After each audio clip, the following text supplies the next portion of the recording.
We've talked of the material, we've talked of the political, we've talked of entertainment and art and cinema. Next up, we're going to talk about faith in reason and its place in society and the various forms that faith is taking in the modern world. We have Jaggi Vasudev, Sadhguru Jaggi Vasudev,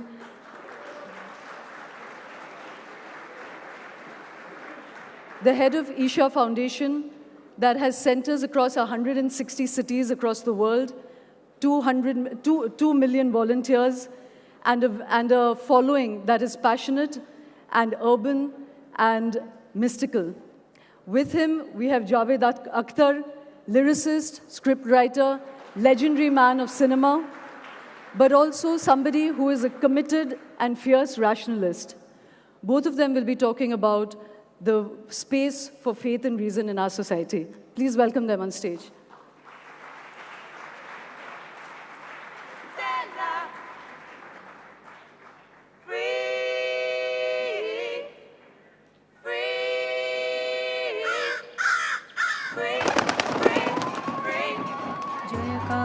Kalyani खरपदारिणि Girija Ghanshyam Chandika छत्रधारिणि Girija जगजननी Jwalamukhi Adishakti आदिज्योति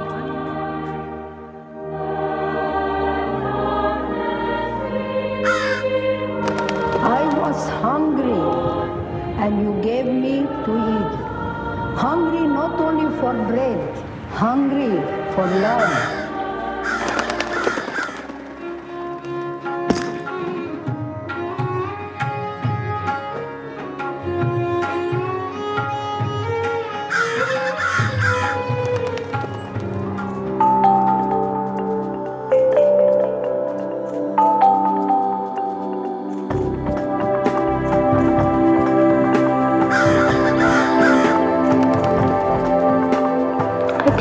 It is my bounden duty and I must endure.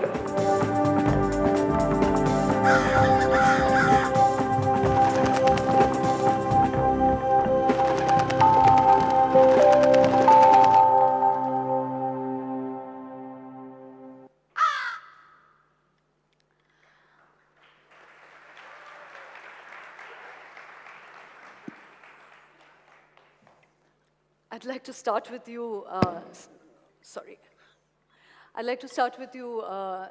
Sadhguru. You have a passion for snakes, SUVs, bikes, helicopters, adventure travel. You have a flair for entrepreneurship. Your passion is the construction business, and you're a Sadhguru. Can you spell out what is the core philosophy of your foundation, of your practices, and how do these two aspects of you sit together? Good evening, everyone. First of all, let me correct that. I have no passion for snakes or SUVs or helicopters. I'm just passionate about life and just about anything that I do. It's not about this or that. I do not know how to do anything without absolute involvement. So passion is a word that people attach, but it's just that, just about anything that I do not know how to do it without absolute involvement, because it's only with involvement one knows life. It doesn't matter whether you're doing business or art or music, spirituality, it doesn't matter what you're doing. If you're not involved, you'll miss it all. So, I'm just involved. These are all names that people attach. These are only a few things that people have seen. Well, I'll come back to this strand of materialism sitting well with spirituality, but before that, you say that your philosophy is not even a teaching, it's a technology, and it just works. What is that? Can you articulate it, and what does it mean when there doesn't have to be personal endeavor? One doesn't have to be a learner, but you can just achieve a technology. So there is no philosophy, because generally philosophies are just fantastic explanations for those aspects of life which can never be explained.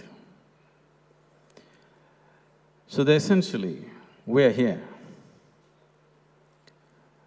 whatever you think about it is just your thought. But the fact of it is, if you look at this, as a human being, this human mechanism is the most sophisticated technology on the planet, isn't it? Whatever other gadgets that we have, they all come out of it, out of this one. This is the most sophisticated mechanism. You see today people are deeply engrossed in their iPhones, but what about the eye? This is the thing, this is the gadget. If you pay enough attention to this, you would understand how to operate this at its highest possible mode. So the whole process that we refer to as spiritual is just this, so that this mechanism attains its fullest capability and possibility, that it doesn't just operate in a minimalistic way. So that's why it's a technology. Philosophies have happened because of the misunderstanding of the technology. Otherwise, essentially, only technologies were transmitted. If you look back and see, there were no teachings in this country, there were only methods. There were only? Methods. How to do it, how to make this happen at its highest possible level. So once we enter this sphere, being a subjective dimension of life, you have a body, you have a mind, you have emotions, you have energies supporting all these three. So when we handle all these four dimensions, some of it may not come under the purview of rudimentary logic and reason that a lot of people subscribe to. Because of that rudimentary level of reasoning, they think it's beyond reason. It is very much in reason. If you probe into it, we can go into it. But in fact, before we go further with that, in the past, you said yes that, in India there's always been methods, there hasn't been teachings. But the purpose of spirituality was, to some extent, to disconnect people from desire, from materialism, to understand the limits of that. Why is it that with the Isha Foundation's philosophy, just self-actualization is the goal, expressing yourself to the maximum you can, rather than to understand the finiteness of that? See, this understanding that spiritual means you have to dissociate with desire. Let's understand it this way. If you desire for food, if you desire for money, if you desire for a piece of land on this planet, if this is considered greed, now you want to know the very source of creation. This is super greed, isn't it? So where is the question of dissociating? It is evolution of desire, not dissociating with desire. Your desire has evolved. When you are a 5-year-old child, what you desired for completely fell away when you were 10. What you desired for when you were 10 completely was meaningless when you're 15. What you desired as 15 when you're 30 doesn't make any sense. So your desire is evolving. If you evolve very slowly, you will go at this pace. If you go beyond your experience and think beyond and reason beyond where you are, right now as you sit here, if you understand that after all you and me are mortal, whatever we may do, when you understand you're mortal, naturally the question of what is beyond, where did I come from, where will I go, this is naturally in the purview of human intellect. See, if you are not given ready-made answers by somebody, it is very, very natural that every human intellect will inquire, where did I come from, where will I go, what is the nature of my existence? So, this is not dissociating from desire, this is just evolving your desire to a new possibility. I'm going to bring Javed Saab into the conversation in a bit, Javed Saab. I just want to probe this a little more. I'm in no hurry. Take your time. I'll finish it. Sadhguruji, Javed Saab, this is called theatrical timing. You've got to clap for saying nothing, actually. Sadhguruji, we've called our session 5-star fixes because, and the reason I'm saying this is because perhaps it's something that one doesn't understand, that to be a part of your course, which actually a lot of my friends have taken, and I must admit that it does transform them, the breathing techniques, they come back calmer people, but it costs a lot. How… Is your spirituality, your technique, your old technologies not available for the poor? I want you to understand this. 70% of Isha Foundation's work is in rural India, where it's 100% free. I'm just robbing you to keep that 70% active. I couldn't get it. I missed that. So, you need to understand this. We charge one way in United States, another way in UK, another way in Lebanon, another way in Sri Lanka, another way in India, one way in Mumbai, one way in the ashram, one way in a local town, and in the village, it's free. You've got to give your accountants to the government. I will. It is already there. And above all, the volume of work our volunteers are doing is all funded by this. The amount of medical work, free medical work that's happening, education, we're involved with about 36,000 children right now actively. We're the largest ecological movement in the country. Nowhere in the history of independent India has this happened in any state. Tamil Nadu's green cover has gone up 7.2% in a matter of 8 years, with 17 million living trees that we have planted. So, where does money come from all this? No, but Sadhguru, that doesn't answer my question, because of course you do a lot of rural outreach and one knows that. I was asking about those who do not have money should come and take it in the village, it's free. No, I was talking about your… See, now the thing is, five-star culture, people want air-conditioned rooms, people want all the comfort and they want it free. How does it come? Somebody has to pay for it. No, Sadhguru, I just want to finish my question. It's not about you charging the rich, which is fine for their well-being. I was asking whether your breathing techniques, your technology of self-actualization, whether that is available to the poor. Your meditative techniques, not your rural outreach. No, I'm talking about the meditative techniques. All the inner engineering programs in the villages are free, 100% free. Okay. One other question, which is about your central philosophy is to do with yoga and with breathing techniques, but there is also another… I would like to dissociate from that word philosophy. Okay. Your technology is connected with breathing techniques. But you also believe in past life. One of my colleagues spent a week with you at the foundation and wrote a big piece. And he said that there people feel that they can see disembodied selves, that, your wife you felt was a sister from the past life. We've had James Randi here, who was shooting through this kind of faith system. And you said something very interesting to my colleague, when he was being skeptical about this whole idea of past life and seeing spirits that are disembodied. You said the reason you disbelieve all this is because your mind is in the UK in Greenwich Mean Time, and not in India. So is it really about conditioning of minds? It is not about conditioning of minds. Let's look at it this way. When you were born, you were not made like this, isn't it? You were so small. Now this much happened, how? So what you call as my body is an accumulation, yes? Is an accumulation? It's an accumulation.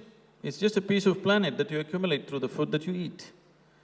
What you call as my mind is a heap of impressions which you also accumulate over a period of time. So your body is an accumulation, your mind is an accumulation.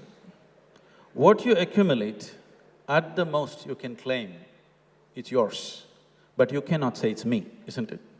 It's like the 5% of the universe that we understand now. One of the scientists were telling us about that. No, I'm not talking about that. See, right now, whatever you accumulate, you can claim it's yours, but you cannot claim it's me, isn't it? What you accumulate cannot be you, isn't it?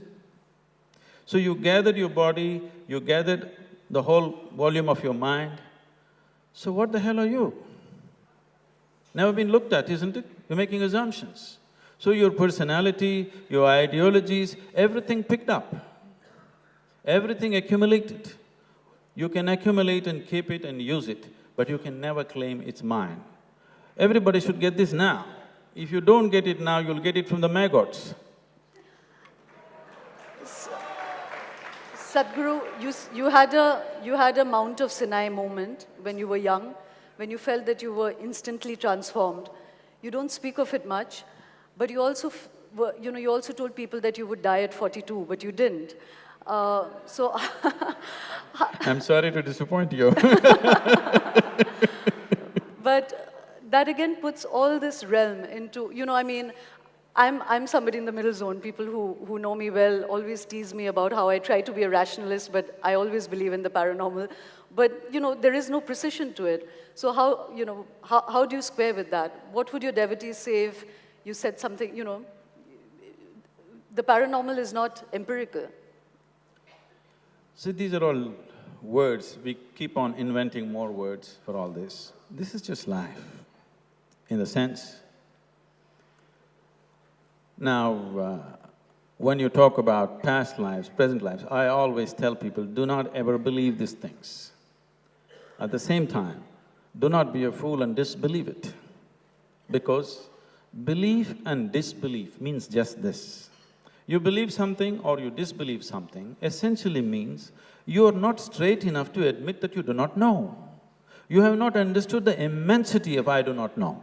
Because I do not know is a tremendous possibility. Only if you see I do not know, the possibility of knowing ever arises in you. So this must be clearly demarcated.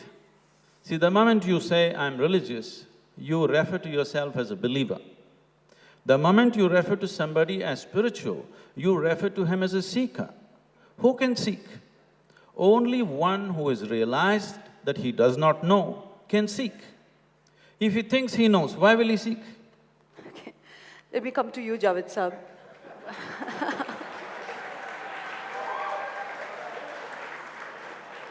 Now starts her seeking.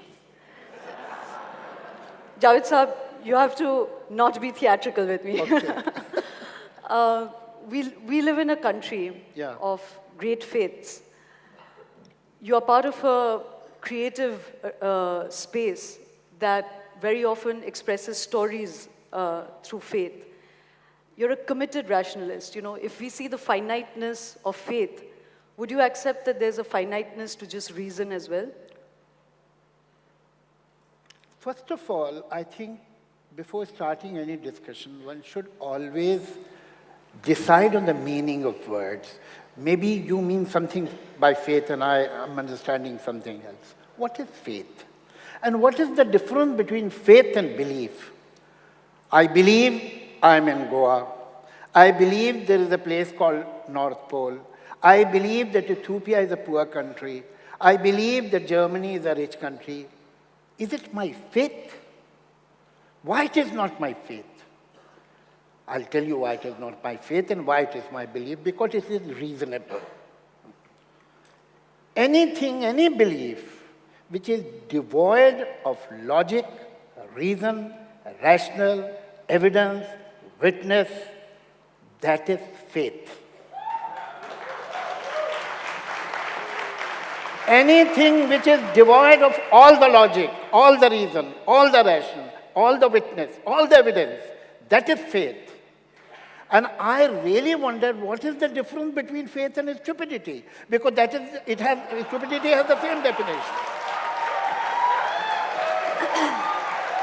I am willing to accept belief, but it has to have some rationale, some reason. If you don't have any, you disarm me from reason, logic. Now, when you say that whatever a mind is accumulated, my body is accumulated, that is not me. It is like saying that as long as you can peel the onion, you are not finding the onion. These skins are the onion. This accumulation is me. If you eradicate this accumulation, I don't exist. That's all. Javed Saab. I think I should respond to this. Okay, all right. Now, you being in Nagpur right now, for sure is your belief. But you being in Goa right now is a reality, which you better grasp. Sadhguruji, just give me a moment. There's a reverberation here and we can't really hear each other. Could you just turn the speakers towards us? Or maybe give Sadhguruji another mic because we can't Not really that I hear can't understand him, I can't even hear him.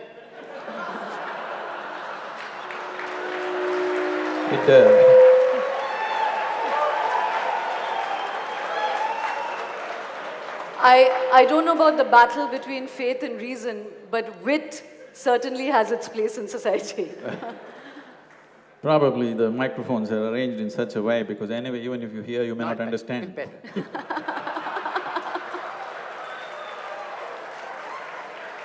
Thanks for the compliment, sir.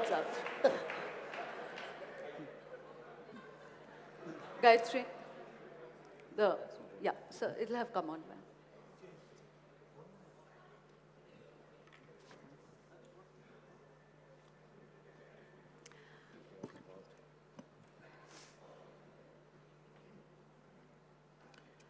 So, Yeah, that's better. Better. now I'll repeat for you.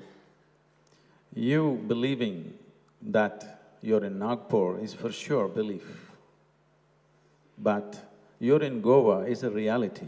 Whether you believe it or you don't believe it, that's how it is. So there is a difference between reality and belief. If you think whatever you believe is true, I want you to understand, we can make you believe just about anything.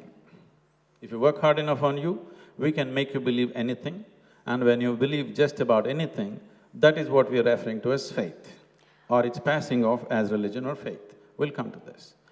Now… No, just a second. I'll have Javed to… sir, No, may I remain the lecture. moderator? Javed I'll sir. get the point, sorry. Javed I sir. have to answer this. No Javed lecture. sir, let me be the moderator. One point, Javed sir. I'll answer it. Yes, but let me… I will. No parivachans. I will. May Our belief can be wrong. May I Our retain… belief can be wrong, Sir, maybe based on wrong logic. The people wrong in the reason. audience, may I it can be retain… corrected. But Javed sir, faith just a cannot minute. be corrected because it is not based on any logic. May I retain the aesthetics? May I retain the aesthetics of this session? I really don't need anybody telling me that I'm not going to let him talk. I will let him talk. Can we please keep the aesthetics of this alive? So this whole presumption and the way this is going is coming from a certain fundamental presumption. Because even when I met Javed Sahab last time, he was telling me that some guru told him not to use his mind. I do not know which guru said this. One thing is clear, the advice has been taken seriously. Javed sir, Why have you taken him seriously? why have you taken him seriously? I promise you, Guruji, I have never taken any guru seriously.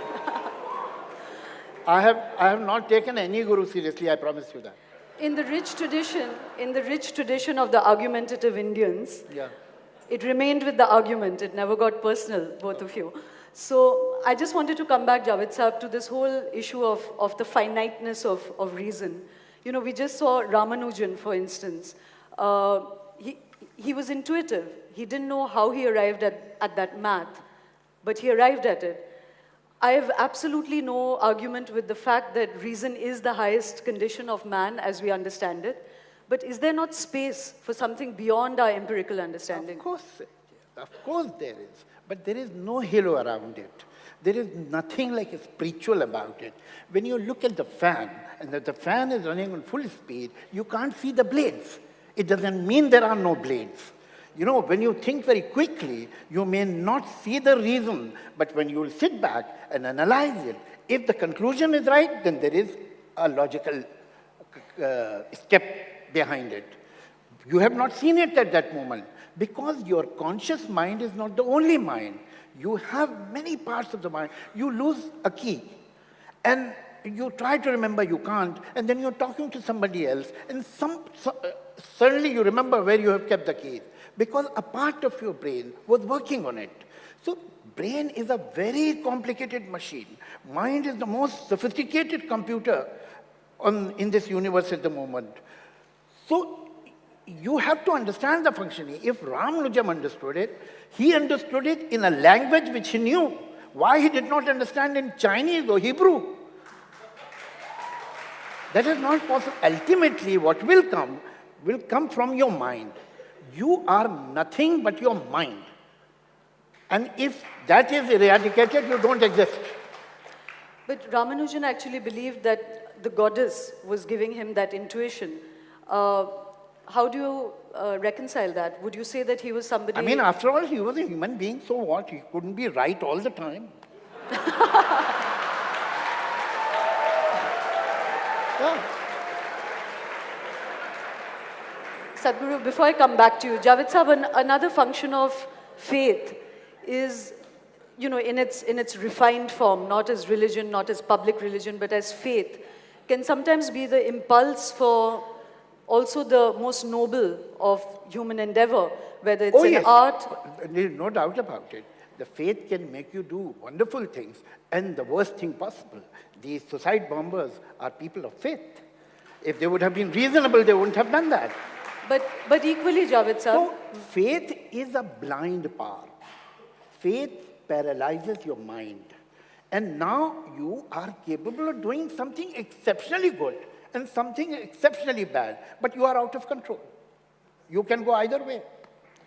What about the ultra-rationalists, the communists, the Stalinist regimes? No, they are not rationalists. They are communists. They have faith. They believe in communism. I am not only against religion or spiritualism, which is the debris of religion. I am against faith. If communism is your faith, then you are as bad as a religious person. That's well put, sir. So what do you live with then? If you don't live with a belief system, what do you live with? You know, you're talking of extremities, but how about common sense?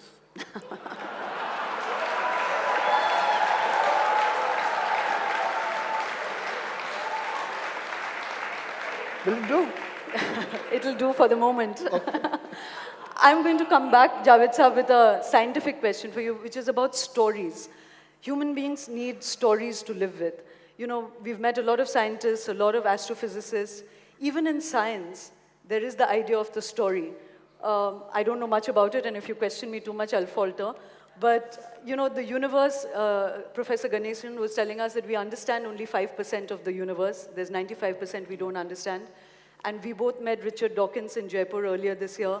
And he was suggesting that outside of this universe, there could be multiverses. Now, that is not something we know. It is a belief in something that is… No, it is not a belief. It is a guess. Maybe, maybe not. No, it's a story you live with. Why can't we live with other stories in the meantime, which give people a sense of certitude in their life, a sense of solace? Nick, you see, what is the problem? That as long as you have curiosity, as long as he said very rightly, and I totally agree with him, that you should be humble enough to accept that there are many things that you don't know. And only then you will search. What is wrong with religions? That they know everything. They can tell you how to make a universe in 4 easy lessons. They will tell you where you were before you were born, and where will you go after your death, and so on. So they have all the answers. That is the problem.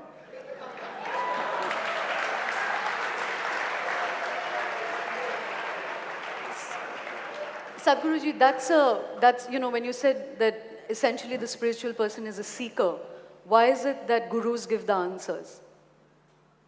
I don't know which guru gave an answer. I haven't met one like that. If you met all the wrong ones, I couldn't help it. No guru ever gave an answer. Gurus only gave methods to deepen your process. I asked you what your method was, sir. Now, we're talking about thought, and the event itself is called think. So let's just look at this. Your thought. Your thought is essentially coming from the information that is already there in your mind, the data that is there in your mind. It's complex, but it is within the limited data that you have. How did you gather this data? This data you gathered through the agencies of 5 senses, by seeing, by hearing, smelling, tasting and touching. This is the way it's gone into you. These are the 5 instruments which are taking in all the data. In your wakefulness and sleep, this data is being gathered all the time. Even in your sleep, in deep sleep, if I say something, we can hypnotize you and make you remember that actually. Because even in sleep you're recording. But it is only through these 5 senses. These 5 senses are not reliable. In the sense, if I touch this table, my hand will tell me it's cool. But if I lower my body temperature and touch it, my hand will tell me it's warm. So it doesn't say anything about that. It only tells me the information that is necessary for my survival.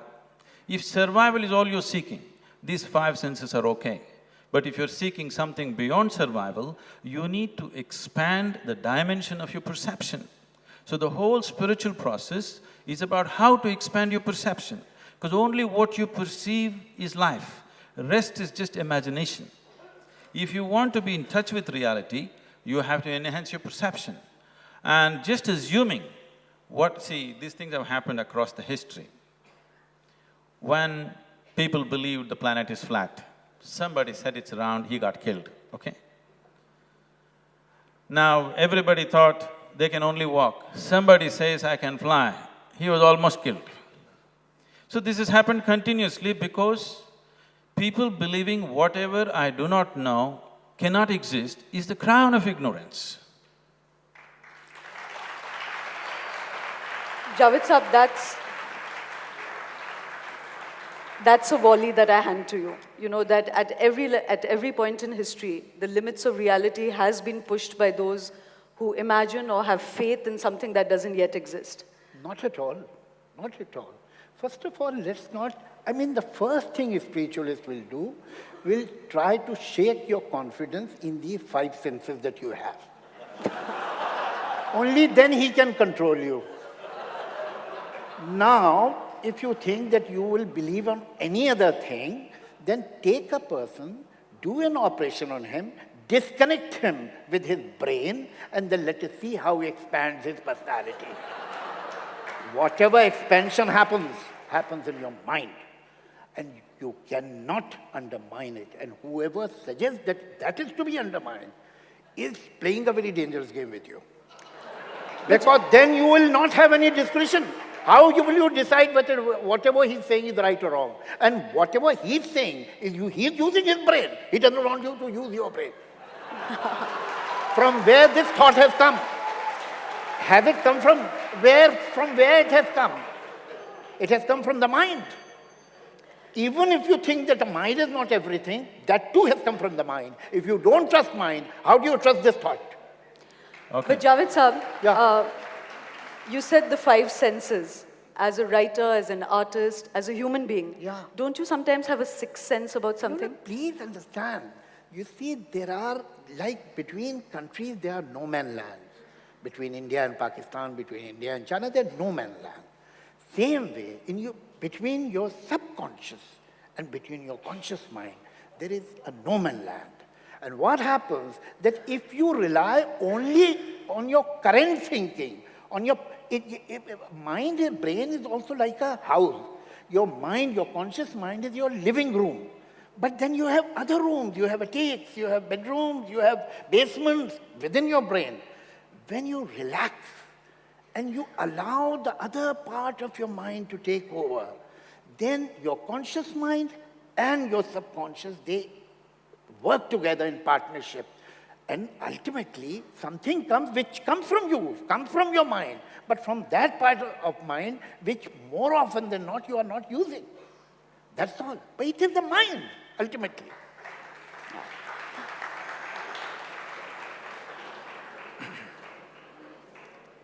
Now, we were talking Yeah. about stories. Can I say a story?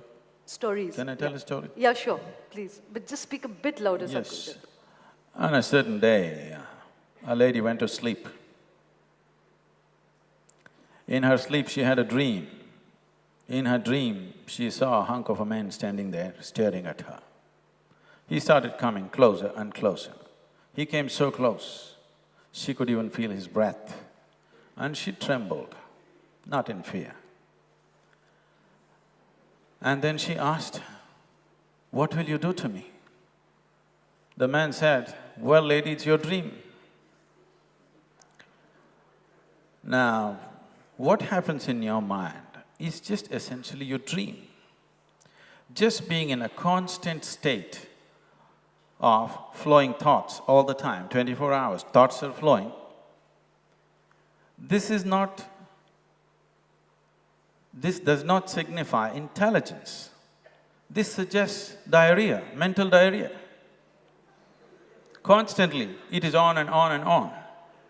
Now, if one has made an effort, one has strived to look beyond the firmament of the mind, one would know other dimensions.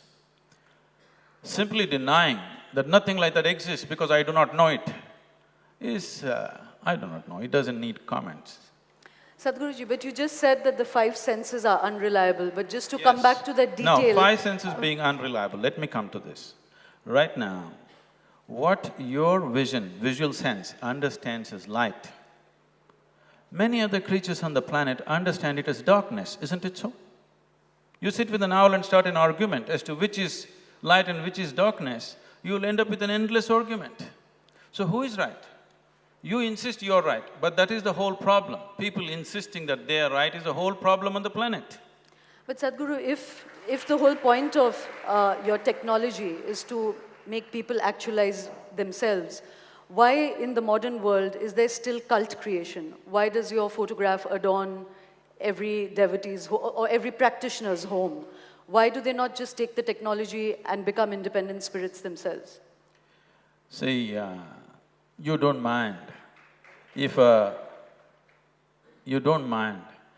rock star's picture is in somebody's house, okay? But people don't kill no, for rock let's come stars. to this. He lives a bad life, he is drugged out, but you don't mind. If a film star's picture is there, it doesn't matter. If the 12 girls from the Kingfisher calendar adorns your house, you do not matter. But you have something with me, what is the problem? No, I'll tell you what the problem…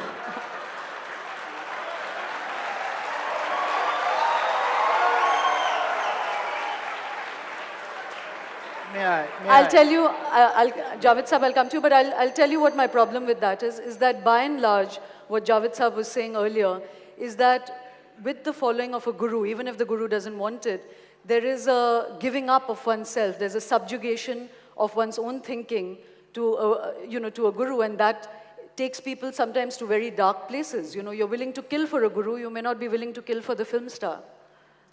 But they do. They don't. They do. You come in Tamil Nadu and see people will kill for the film star. My bad. I need you I to think argue. you are No, being, I'm not finished, You are being unfair. On this point, I'm on his side. Oh my God, okay. I'll tell you why. You know, if a film star is successful and is having a wonderful time, you don't resent. If a rock star is having a wonderful time and is doing good in his vocation, in his profession, you don't resent. If a guru is doing good in his profession and is having a good time, why should you resent? You should not. Definitely, what's your problem? Sure.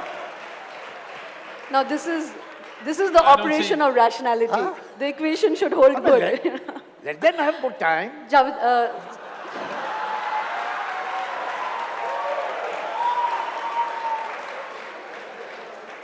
Sadhguruji, one quick question. I think my colleague is going to ring the bell any minute. You know, I saw a film recently in America made by a young man, and it's called The True Story of a Fake Guru. He dressed himself up as a guru, and he went and he met a whole lot of people. He listened to their sorrows, he listened to their stories. He put 3 pictures in front of them. He brought them into this sense of ecstasy and elation, and they began to transform themselves. They completely believed in him, and they began to follow him. They felt that they arrived at a safe harbor. At the end of the film, and they're being filmed through this whole journey, at the end of it, he reveals himself. You know about him. He reveals himself. He's just a young man from Phoenix. What is the answer to that, Sadhguru? See, this is why I want you to make a distinction between faith and a spiritual process. Faith is just a set of beliefs. Spiritual process begins only when you realize that you do not know the fundamentals of your existence. A seeking begins. When a seeking begins and you find your sense organs and your logic only takes you to a certain point and it's not willing to help you beyond that, then when you come to a dead end, you know there is something beyond but you're at a dead end, then you will want to know a process. So then somebody who has experienced it will offer a process. This is all it is. Now, in society, it might have found all kinds of distortions. You're picking up a bad apple and talking about apples. Sadhguru, consumption in this universe, in this earth, is really becoming something unsustainable. What kind of spirituality is it that does not talk about the finite end of consumption? You know, even as a method, even as a process, that is not part of Isha Foundation at all. See, we are always trying to curtail human aspirations, it'll never work. If I tell somebody, don't smoke, don't do this, don't do that, they will not do that. They'll anyway continue to do it, or other kinds of compulsions will take them over. But if you teach them a method through which they're able to manage the chemistry of who they are. Today there is substantial medical and scientific evidence, it is no more belief system. There is substantial scientific and medical evidence. Today, research has gone into the University of California, has done an enormous research on the simple Shambhavi Mahamudra, the basic practice that we teach. 3 months of practice, the neuronal rejuvenation in your brain is 241% more than the average, okay? There are any number of things like this. Now, the chemical soup that you are, you can either make it very blissful or miserable. So if you are blissful by your own nature, then all the compulsiveness will naturally drop. Whether you're going shopping or you're digging up the planet or you're seeking something else, essentially it is just this. A human being is longing to be. A human being is longing to be something more than what he is right now. But if that more happens, he wants more. If you really look at it, a human being cannot settle unless he has all of it. If you want all of it, approaching it through physical means is a hopeless means. The desire is fine, but the method is hopeless. So spiritual process means you have offered him the right method, right process for the same desire. Javed Sahib, you wanted to say something? I really find it highly amusing. It's very interesting that it is in religion, it is in spirituality. The moment they find something in science which is compatible, they start respecting science. They say, look, now even the science has accepted it. But the moment science is opposing them, then it is not credible at all. And it is the history. There was a question which I missed that time, that we have to understand through spiritualism that why we are in this universe, what are we doing here? Why have we come here? I don't want to comment about anybody else's presence, but Guruji, I know why I'm in this universe, and the reason is unprintable. And the reason is? Unprintable. Unprintable. It is a pompous question that why I am in this universe. It is a pompous question what I am doing here. Have you ever thought of a mosquito? Why this mosquito is here in this world? Why this cockroach is here? There is, as far as life quality is concerned, there is no difference between a rodent and a human being, between a mosquito and a human being. The only difference is the mind. And this is the difference they want to eradicate.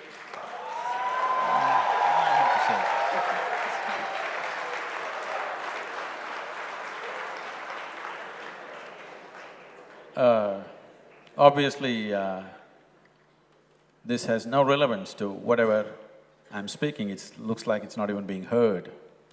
So,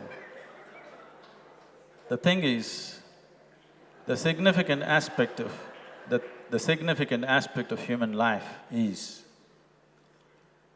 that human life is replete with possibilities which other creatures are not capable of.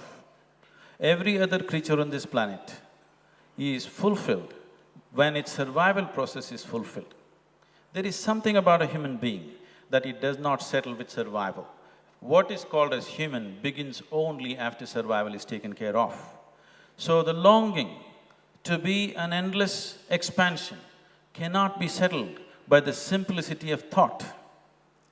Thought is just a product of the data that we have gathered. And whatever you may know, it is still too limited. That much is established by science. So about science and spiritual process ever being head-on with each other, such a thing has never happened. It is just that you have not been exposed to the right things. As I said earlier, you eat a bad apple and you make conclusions about all apples. It's an unfortunate reality of one's life.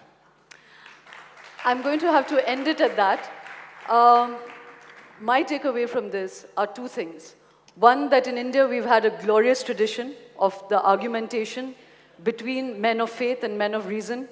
There were the Navratnas in King Akbar's court. Yeah, I wind Why up. do you keep saying I'm man of faith? And the big takeaway that I think both of them will agree with is that we can first learn to operate with common sense. Thank you so much for listening.